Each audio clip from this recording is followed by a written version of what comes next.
মাছ দিয়ে পালং শাকের ঝোল আলহামদুলিল্লাহ খেতে অসম্ভব মজা। আর এভাবে রান্না করলে তো কোনো কথাই নেই। তো আসসালামু আলাইকুম ওয়া রাহমাতুল্লাহ। আজকে রান্না করছি মাছ দিয়ে পালং শাকের ঝোল। তো শীত আসলেই পালং শাকটা আমরা প্রায় খেয়ে থাকি। তো এভাবে মাছ দিয়ে রান্না করলে অসম্ভব মজা হয়। দেখুন, তো পালং শাক নিয়ে নিয়েছি, যেহেতু পালং শাক আর মাছ রান্না করব। আর এদিকে এবার মশলা নিয়েছি, পেঁয়াজ কেটে রেখেছি, পেঁয়াজ মরিচ, আর এখানে লবণ, হলুদ, তারপর সামান্য রাঁধুনি মাছের মশলা, তারপর এখানে আদা বাটা, রসুন বাটা আর শুকনো মরিচ একসাথে বেটে রেখেছি আর কি। তারপর এদিকে মাছ ভাজি করে রেখেছি। এখন এই তো তেলগুলোর মধ্যে, মাছ ভাজা তেলের মধ্যে আবার আমি এখানে দিয়ে দেব মরিচ পেঁয়াজগুলো।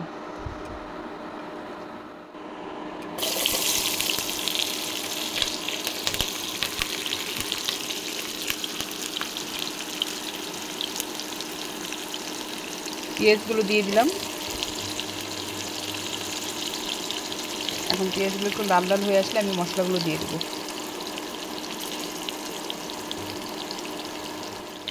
পেঁয়াজটা আমার ভাজা হয়ে গেছে। এখন একটু মশলাটা রেডি করব। একটু গরম পানি দেবো, এখানে দিয়ে মিক্সড করব।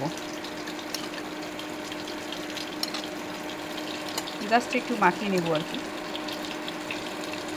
সবগুলো মিক্সড হয়ে যাবে মশলাটা। ফ্রাই প্যানের মধ্যে দিলেও হয়, কিন্তু আমি আগেই গুছিয়ে রেখেছি এখানে।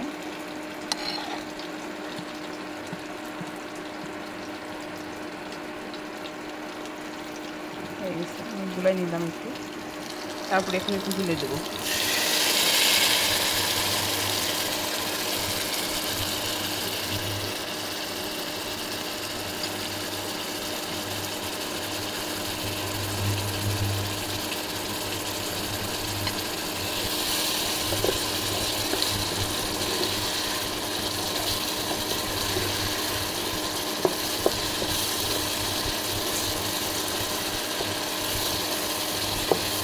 মশলাটা আমার একটু কষাই নেবো আর কি, কাঁচা কাঁচা ভাবটা যাতে চলে যায় সেভাবে মশলাটা কষাই নেবো আর কি।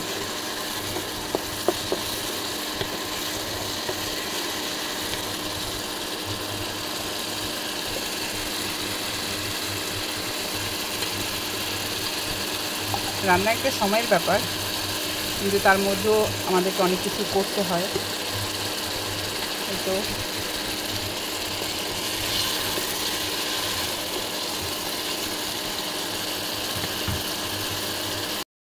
হয়ে গেছে আমার।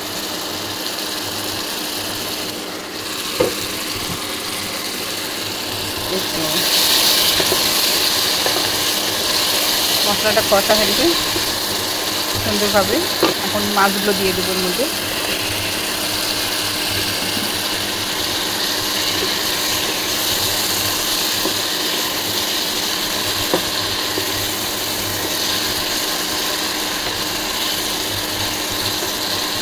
এখন এর মধ্যে দিয়ে দেবো গরম পানি। সবসময় মনে রাখবেন যে এটাও একটা টিপস, যখন মাছ ভাজা মাছ দিবেন আর গরম পানি দিলেই তরকারি টেস্ট হয় বেশি।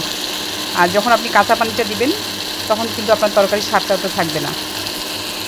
যখন আপনি গরম পানিটা দিবেন তখন তরকারির স্বাদ কিন্তু ঠিক থাকবে, যেটা আমি মনে করি আর কি, আমি সবসময় যেটা করি আর কি। এখন গরম পানি দিয়ে দেবো। গরম পানি আমি আগে করে রেখেছি এখানে।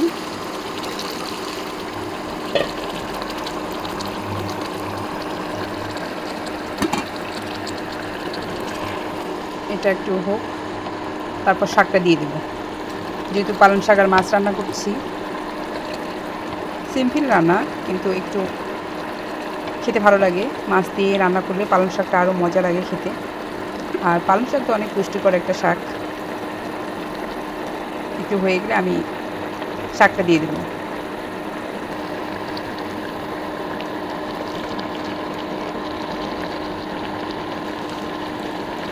পালং শাক আপনি যেভাবেই খান না কেন সেভাবেই মজা লাগে খেতে। পালং শাকটা একটু মজাদার।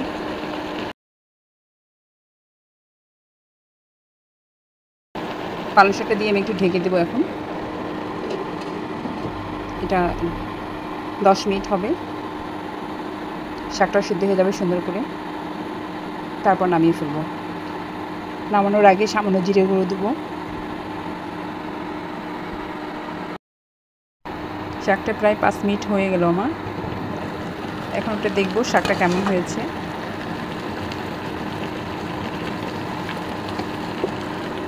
আস্তে করে নিতে হবে যাতে মাছটা যাতে ভেঙে না যায়, মাছের সাথে মিক্সড হয়ে যাবে। আর পালং শাক আপনি যেটা দিয়ে রান্না করেন না কেন অনেক মজাদার হয়। সাবধানে নাড়তে হবে যাতে মাছগুলো যাতে ভেঙে না যায়, মাছগুলো যাতে গোটা গোটা থাকে। আমার হয়ে গেছে প্রায়, নামিয়ে ফেলবো আরেকটু পর। শাকটাও মোটামুটি হয়ে গেছে সেদ্ধ। একটু ঝোল ঝোল রাখবো, পালং শাকের ঝোল খেতে তো অনেক মজা। বড় মাছ দিয়ে পালং শাক কারা কারা খেতে পছন্দ করেন অবশ্যই জানাবেন। আর আমার তো ভীষণ ভীষণ পছন্দ এই বড় মাছ দিয়ে পালং শাক। পালং শাকটা সত্যি অনেক সুস্বাদু আর অনেক টেস্টি একটা শাক, খেতে ভালোই লাগে। তো আজকে আমি শুধু মাছ দিয়ে রান্না করছি। ফুলকপি আলু মানে বড় মাছ দিয়েও এই শাকটা রান্না করি আর কি। তো শাক খেতে ভালো লাগে, যারা শাক খেতে পছন্দ করেন তারা পালং শাকটা এইভাবে রান্না করে খেতে পারেন আর কি, মাছ দিয়ে। অনেক মজা হয়, অসম্ভব। এখন একটু জিরার গুঁড়ো দিয়ে দেবো, তারপর আর 2-1 মিনিট পরে নামিয়ে ফেলবো। আর ধনিয়া পাতা আমি আগে দিয়েছি যখন আমি শাকটা ধুয়েছি, পালং শাকের মধ্যেই ধনিয়া পাতা দিয়েছি, তাই আর পরে ধনিয়া পাতা দেওয়ার হলো না, আগেই ধনিয়া পাতা দিয়েছি। তো আমার রান্নাটা কেমন হলো অবশ্যই জানাবেন। আর কারা কারা এইভাবে রান্না খেতে পছন্দ করেন অবশ্যই জানাবেন। এখন নামিয়ে ফেলবো। আমার তরকারি কালারটা কেমন হয়েছে, আর 2-1 মিনিট পরে আমি নামিয়ে ফেলবো। এই তো আমার হয়ে গেল বড় মাছ দিয়ে পালং শাকের ঝোল। পালং শাকের ঝোল, এই যে ঝোল রেখেছি। আমার রান্নাটা প্রায় কমপ্লিট। আমার রান্নাটা কেমন হলো অবশ্যই জানাবেন। আর চুলাটা আমি অফ করে দেবো। ভালো থাকবেন, সুস্থ থাকবেন, ইবাদতের মধ্যে থাকবেন। আর আমার ভিডিওটা ভালো লাগলে অবশ্যই আমার পাশে থাকবেন। আল্লাহ হাফেজ।